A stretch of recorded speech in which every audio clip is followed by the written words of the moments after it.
Nabi kita bukan syafaat sekali di pada masa tu. Hak Nabi kita syafaat di pada masa tu syafaat kubra. Syafaat uzma. Hak besar. Apa hak besar? Umat-umat lain pun tupai umat Nabi kita berlaku hari tu. Tupai Nabi kita berlaku. Tapi selepas pada tu bila ahli syurga masuk syurga, ahli neraka masuk neraka habis dah, Nabi kita syafaat lagi dalam syurga. Nabi dalam syurga tu syafaat lagi umat dia.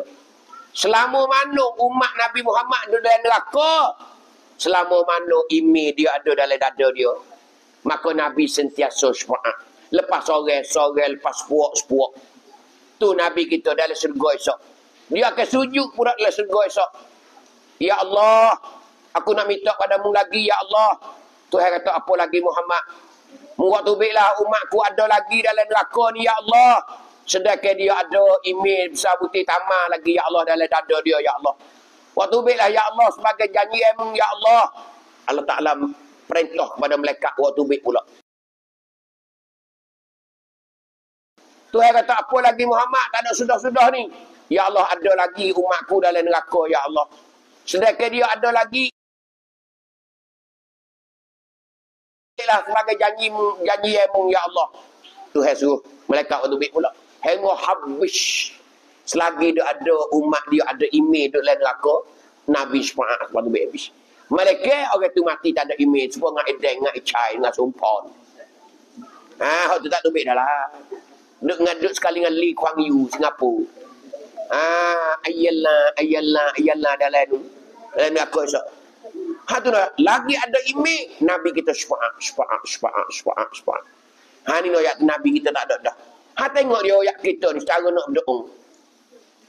Cara nak berdoa tengok 3 kali. 3 kali sebut. Salah sama rotin 3 kali. Tu. Nah, salah sama. Maka syurga pun berdoa dengan Tuhan. Allahumma adkhilhul jannata. Ya Allah, masuklah orang tu akan syurga, Ya Allah. Allahumma adkhilhul jannata. Ya Allah, syurga tu minta Tuhan suruh kita masuk. Seperti juga kita minta jauh daripada neraka. 3 kali juga. Maka neraka tu berdoa dengan Allah Ta'ala. Allahumma ajirhu minan nar. Ya Allah, jauhlah orang tu daripada neraka. Ni ayat tu, apa panggil Rusia di dalam berdoa. Sampai dia tahu cara mudah tak boleh. Tidak. Dia tak tahu cara ke Allah payah. Sebab tu supalah apa nama pun kena tahu cara tu. Apa panggil mudah. Dia tak tahu cara. Ayat kata, cara ni pun satu juga apa panggil Rusia untuk dalam berdoa kepada Allah Ta'ala. Jadi kita reti kata Allah Ta'ala ni tak ada payah kali Tak ada payah kali sebenarnya. Nabi ajar Tuhan peroyak. Mudah. Orang berimeh, buat amal soleh. Orang berimeh, orang semaya, orang buat kebaikan, maka masuk syurga orang ni.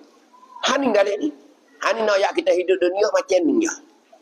Pesen ni ya, corak dia nak jadi ahli syurga. Sebab tu kita kena amati benar dalam hujung umur kita ni dengan amal ibadat. Dengan amal ibadat.